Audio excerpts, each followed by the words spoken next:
Hey,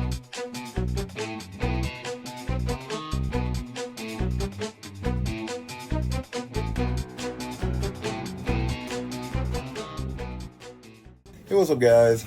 So as you can see, I got the win, and it was close. It was barely a win, and it helped a lot because I really need to go at least 2-1. So as you can see here, I'm ranked 67. Juicy won yesterday or today, and so we're right next to each other. It'd be good to get a match against him. I really like to do that. You can see I'm matched with Wolf, so he lost, I won, so that puts us pretty close in the rankings. So it's possible no matter what happens, we get matched again next week. He could be in the matchmaking. Almost Deaf, he's right there. So we'll see how this plays out. So as you go up a little bit, you got Platypus Messiah, Doolum, Not Jex. See those names a lot. I don't know a lot of these other guys. Got OG Diamond Dave right there. And then we go down a bit.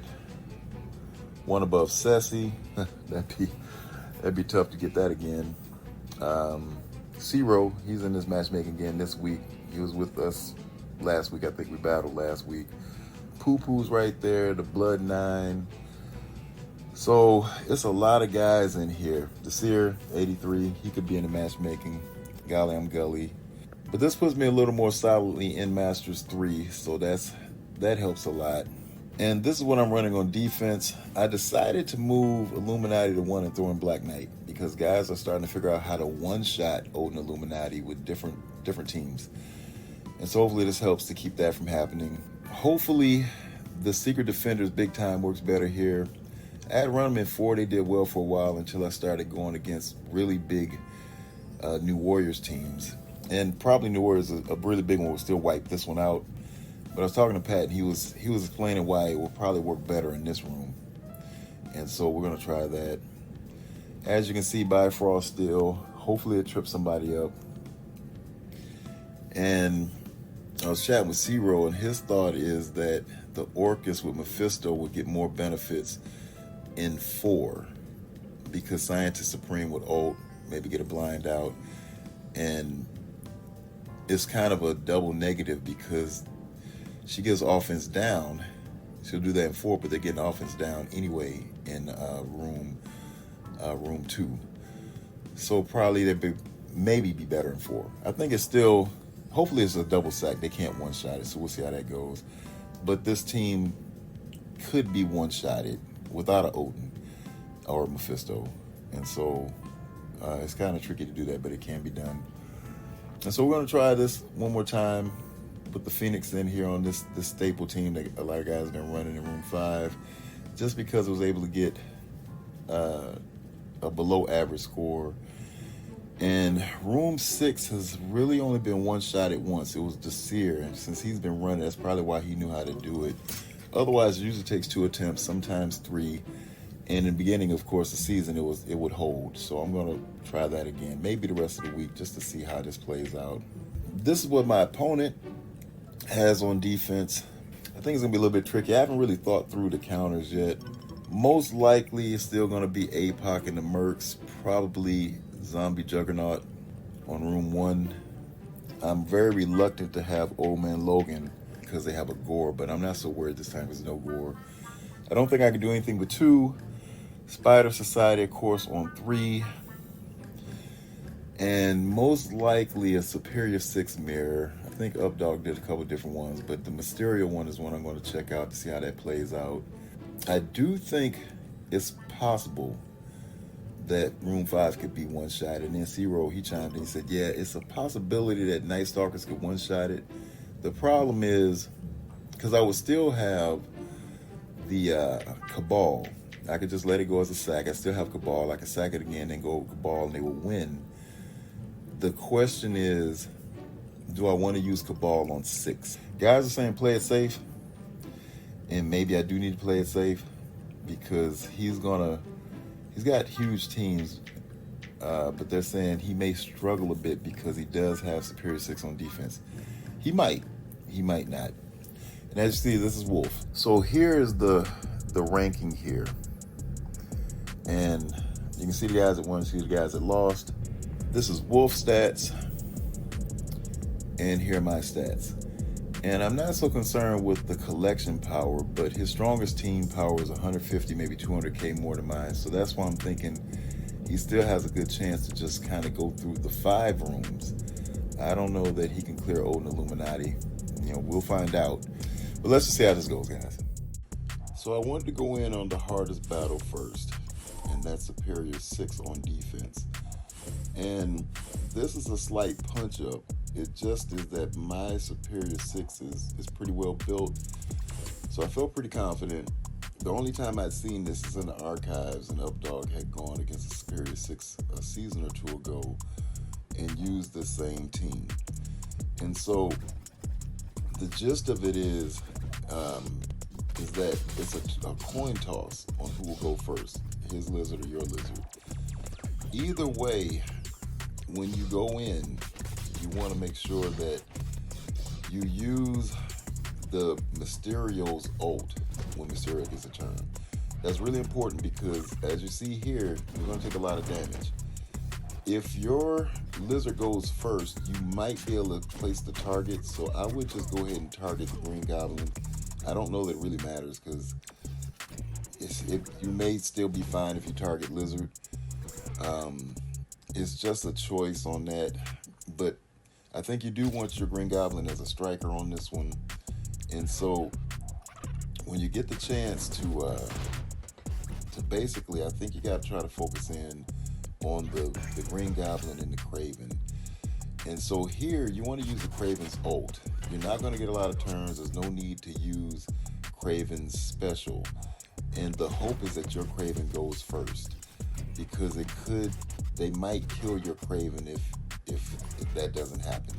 So there's quite a bit of RNG to this counter. And so what I was able to do is I helped Johnny with this, and it appears to go a lot better if you take Doom. Your Doom does have to get pushed. That's Doom instead of Mysterio. And then, who goes for the ride goes for the ride. But at least this way, if you don't clear it, you have a good chance to follow up with something else, because you'll probably have them down to 2 tunes. If it's 3, they'd be very weak. And what you'll see here, this is key, because it looks like I'm in very much control of this.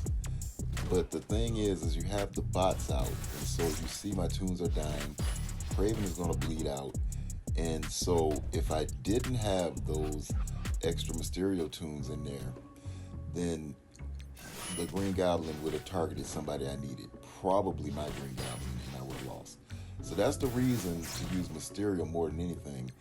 Well, and then of course it's passive, but Doom could probably be a better choice.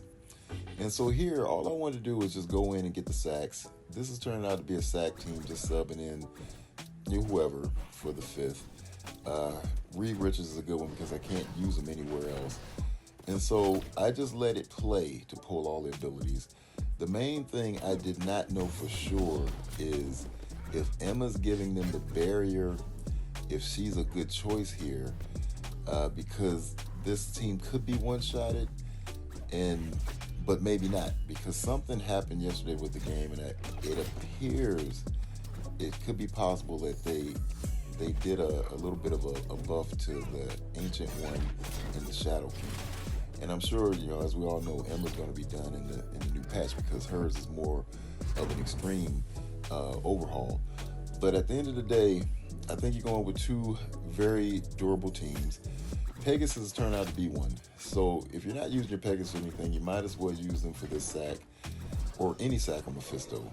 Sometimes they live, but most times they just make sure you pull them Mephisto old. And so now I can just go on with my Night Stalkers, and we all know the Night Stalkers just kind of runs over so many teams. But Astral is no different. I wasn't sure who to target here, so I'm just going in on Mephisto to make sure that I put the damage on him. And then I think it's pretty key that either you target the Strange, because if you kill Mephisto, that means that he can bring somebody back, or you want to hit the Ancient One, because if she does get to do her special, she can cause a lot of damage. And so I like to go for the Strange as much as possible, and then target the Ancient One. As you can see here, the Night Stalkers are so OP and we don't have our Astral teams built up as much as our Night Stalkers. So this is a good counter because they can just overpower them. And you can see how efficient this is. Now, going into this team here, I wasn't quite sure if New Warriors could work, like a New Warriors, and I do have North Star or a Void Knight with North Star. It's possible if you don't have Cabal here. But if you do have Cabal, I think it's much safer. There's got to be some tricks to having this team, especially with Dorm in room 6. I'm not sure, and so I decided not to take any chances and play it safe, which probably was a good move. And so this way, you know, Cabal, especially you have Kang, is going to do their job. My hope was that North Star would just get his turn. My team is faster than their team, and North Star should be faster. So the idea is, as long as he can do his ult, then I should be in good shape. I'm not quite sure how this happens, but after I kill off most of the team here, Zombie Juggernaut is able to revive. So his revive may have something else to do with a mechanic that North Star cannot take away when he's with the Undying team. But at the end of the day, I'm able to kill the rest. So this team is pretty tanky. He's got to build pretty big. And perhaps I didn't need North Star because I was able to use Kang's ult, which timed well, and so he perma-killed everybody. I'm sorry, it wasn't Zombie Juggernaut, it was Zim. And so there could be something there that brings him back. But at the end of the day, I don't know that it really matters. And so you see, it just took a couple more turns to clean that up. Now, I think this is a staple counter. I think at this point, for the remaining week, you probably want to pull your Alpha Flight Void Knight. I've seen Alpha Flight with Skrull and Black Cat be very tough to beat, and what I'm hearing is you need an Alpha Flight to beat them. And if you have an Ares, Alpha Flight Ares will beat them, but that turns out to be a good defense to try because some guys are still running Alpha Flight on defense. And so it would be kind of hard for them to counter because Spider Sighted doesn't do a good job. But you guys have seen this counter enough to know kind of how to get through it. I think the key thing is you just want to hit the powerful strike as soon as you get it, and you want to use the Pavitra's ult as soon as you get it. And then that way you take control of the match, and it makes it pretty easy, as quick as possible for being efficient. And this way you won't have any problems making sure you clear the room out and have a good chance to have a better score than what your opponent might have.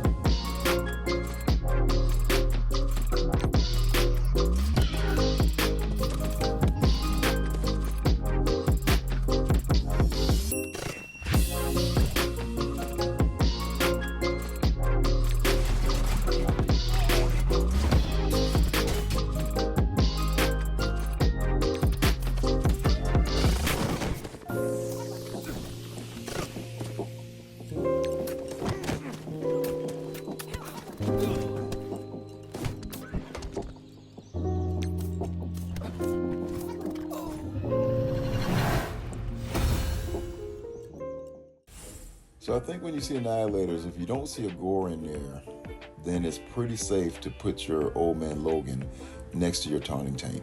And I'm going to use Zuggs here. And sometimes guys do put Zuggs next to Old Man Logan next to Zuggs. The thing I've experienced a couple times where I changed my mind on that is that the Gore will come in and slap the Old Man Logan, and then his revives will be gone.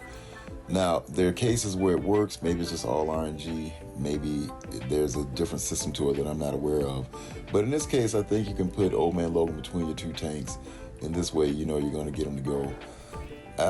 I think Apoc in the corner is good with Deathpool right there next to him. So that way you have a way to keep him a little bit safe. And basically, you just see how this is playing out. You're going to, even though Zuggs is dead, you're going to have to use your special on your Gladiator, and then after that you can kind of select your targets which you think is best at that time. So when it comes to Deadpool's turn, I have to take a pause here because I'm not quite sure what to do. I don't remember if his ult is unavoidable, and then I don't always remember the symbol for evade. So I want to check for Nightcrawler's evades, because that would probably be the best place to go. You might want to still hit the Thanos, you might want to hit the Silver Surfer, but at the end of the day, I want to just go ahead and lead in on Nightcrawler, just to see what I can get done there. And hopefully, Skrull comes out of his stealth. Now, I think ideally, you want to target the Skrull, but I didn't want to take any chances, so I target Nightcrawler, and had the Thanos not gone, then I would have just killed him. I knew I couldn't kill the Skrull, but my thought was just get him down, and then when I go in with Old Man Logan, claws out like that, I could kill him. So that was the plan there, but it would have been the Thanos had Thanos not, his passive not been proctored. And that's just something to keep in mind. But if he does proc, then you just kind of want to put it on hold. You see he was stunned the whole time, and so since you took the damage, it doesn't matter. But if there's no gore, this counter is pretty quick, clean, and efficient.